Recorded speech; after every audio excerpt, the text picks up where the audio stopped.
So Elliott, a frustrating afternoon for a Fleet Town fan and player. Just slightly. It's hard for the boys. I feel gutted for them today. It's one of those where I think even Alton said, I think they'll hold their heads and go, you know what, they feel lucky to come out of this today. And it's getting to that point now, and I think a lot of managers would agree with me, in this league and level, the inconsistency that's appearing from refereeing now is affecting the game of football, and it's just getting to a point now. It's just not good enough. It's becoming a problem for us. So obviously, both sides started off. There wasn't really much opportunity for either side in the early stages of the game. Both sides trying to use the long ball, both sides trying to execute the wide lengths. But obviously, then that red card against Liam Passel just changed everything. Massively. I'd say for the whole game, our out of possession shape was absolutely fantastic, and Alton found it hard to get through us. The discipline from the boys was fantastic, and it's something that we've been really working hard on them to do, just so to nullify teams' attacking ability against us. And I'd agree, up until the point of controversy, there was not a lot in the game. I think for us, it was our little bit of quality on the ball at times. We weren't making the 5-yard passes that should have just been made, and it was either under hit or it was a bobble in, and that was just stitching our mate up, which we need to get past. We need to get to that point where the quality is better, because we know what this team can do, and when we did connect it, we sived through them. Brad made some great runs down the right side, Fareed got in behind, Mahale was looking good. But yeah, obviously then the red card has changed the dynamic of the game. Formation wise, I think we did well to change it and shift it, and I think we still caused a threat to Alton. But obviously, you're then playing 3/4 of a game with 10 men, and there's nothing worse than when you're being told by the opposition players and their staff that it's not a red card, and they're not even thinking it's a foul. So yeah, a killer one. And of course, for most managers, when that sort of situation happens, you often would see them rant, rave, screaming, shouting. But in that reaction, you kind of instantly went to another gear and sort of looked to see how you were going to counteract that, Elliott. What was going through your mind when that sort of decision was made? For me, it's always a case of how you can affect the game again. I think when it comes to, and this is the difference between managers in football, and I learnt a lot under a gaffer of mine, Simon Parker. He always said, you have to stay in control of the game, no matter what decision's been made. You have to be able to affect it as a manager. So in those scenarios, for me, I have to be able to act quickly and dynamically to make sure that the shape that we change on the pitch, and it means that the boys, nothing changes. I think for me, if you then show emotion to the officials and you then lose your head, you could lose 5 minutes of control over the game. So for me, it's important that you keep that control and balance, and that's why I instill in my staff as well. That it's important that all three of us today as coaches were able to read different elements of the game to keep affecting it. So for me, that is why it's important to stay calm in these situations. And of course, going in at half-time 0-0, was it trying to think about how long you would have to wait to make a substitution to have that impact in the game? Definitely. When the boys went in, obviously me and my staff had a chat. We're lucky here. We've got a lot of ability off the bench. We've got lots of squad depth, which means that we can change things up. And there was always going to be a case that Lou was going to come on at some point in this game to give us a different dynamic. He did brilliant when he came on. Worked his absolute socks off the ball to keep winning it, and he causes an aerial threat. And then when we went and spoke to him at half time, the boys were galvanised. They were saying Alton aren't actually causing us any problems. When we were actually good and quick on the transition, we just needed to stay in the game and to see if we could improve our ability on the ball. I think that was our biggest message, was if we can start connecting those 5-yard passes and just tidy up our game, we'll cause issues. And I think we did. We kept causing different problems for them.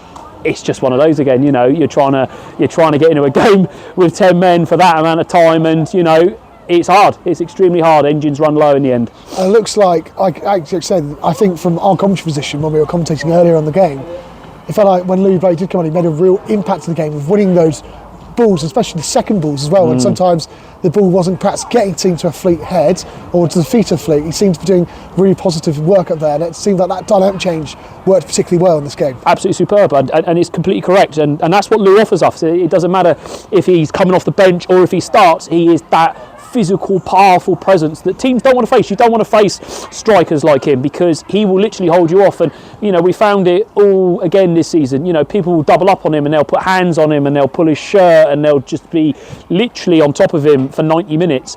And Lou is brilliant at consistently battling and literally getting through. And, it causes teams problems because they suck into him and actually gets us in behind, or he can hold it up, bounce it, and then we can start be dynamic in our play. It's just what he offers us. He's a brilliant lad to have in and around our squad, and he's very important for us going forward.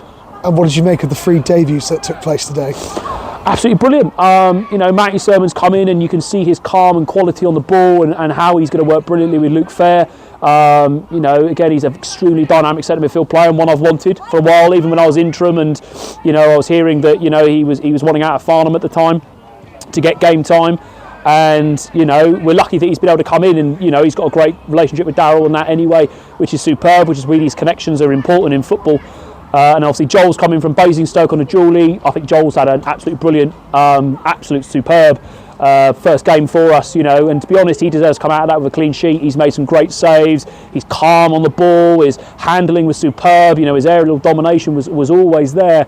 So I absolutely feel gutted for. And then Joe coming off the bench today, he's just a terrier. He's just one of those centre midfield players. He just gets around, he'll get on the ball, he'll be calm, he'll bounce it, he'll stay in shape. And this is the whole thing that we've created here now. It's a dynamic squad. It means that we have different things to our bow, which will just keep going. And of course, Fleet held on for as long as they possibly could, but a defensive error at the back post unfortunately allowed Anson in to score the goal for Alton.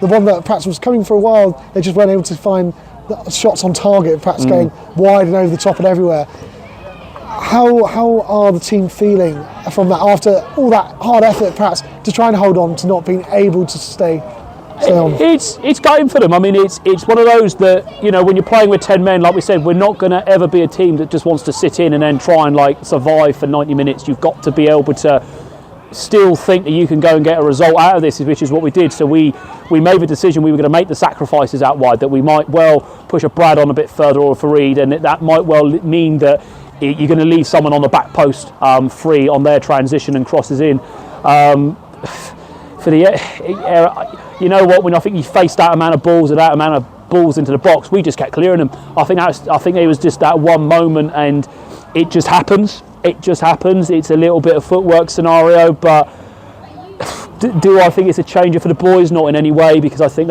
for literally 90 minutes of that game, Alton couldn't get through us. We are clearing headers, we're clearing crosses, we are doing everything.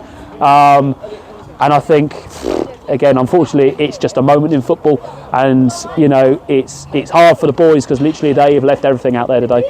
And was there any point in the game where you thought the best way to perhaps score or even nick a goal at any point was perhaps on the set piece, which we've been so good and positive with? 100%, and look, we've got that in our arsenal. When you've got the likes of a Rayon and Sammy Marks and Lou Blake with their aerial dominance, it causes teams problems. And obviously we've got Youngie with his throw, and we've also got really good second phase players in Mihail who can literally from anything put it top corner. So it was something that we did recognise today as, it's something we could take effect of and take advantage of.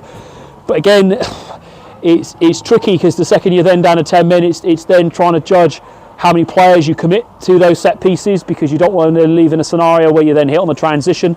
And then I think as you saw at the end, even when Alton scored, we're throwing bodies forward and we're causing them problems. And, again, I look at the refereeing at points like, I've seen players' shirts literally almost being ripped off their back, and, we're being pulled to the ground, but yet there's nothing. And again, that's just where it's a bit of a killer for me. Consistency of officiating at the moment is murderous. And Fareed obviously got a nasty tackle towards the end of that second half, towards the back of him. How is he at the moment? He's all good. Tegan's had a good look at him. He's fine. It's the nature of Fareed in this team. He's an absolute wizard on the ball, and he just literally runs and runs and runs. And guess what? Teams clatter him. That, and that's the only way they seem to think that they can stop that boy.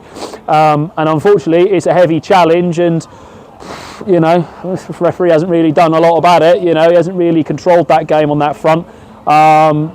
And I mean, if you see the state of Fareed's legs, you'd be like, my God, it looks like he's been murdered. But that's just where that boy is absolutely superb. He does not stop for us. He literally leaves everything on that pitch, and he causes teams problems.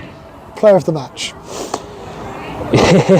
As much as I'd love to give it to the whole squad just for their effort today, for me, Ryan was absolute class today. Just aerial defending ability, and he's a young man with an older head on his shoulders, and he's developing into a great player for us. And you know what? It's for the way that we work with that centre-back partnership. Liam is a massive part of that. He coordinates it because of his experience. And the second, you have that, Rayon stood up today. That could have potentially have gone wrong, and he's absolutely done brilliantly. And his game's changing. That boy's getting better and better with his on-ball skills now. You're seeing him driving into the centre midfield. You're seeing him causing teams hassle. And for me, he's just been training brilliantly recently, and he's just turning into an important player for us. And what does the week ahead look like for Fleet?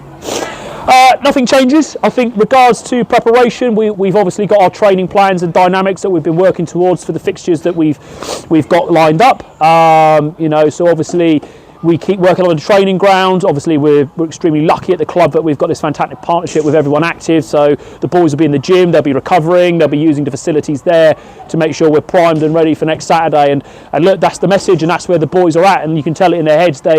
They smell a bit of blood now. They're hurt. They're wounded animals, and you know what? No team wants to face a wounded animal, because this is a team now that is buying for blood. And good luck to anyone facing us in the next few weeks, because we're going to be chasing points.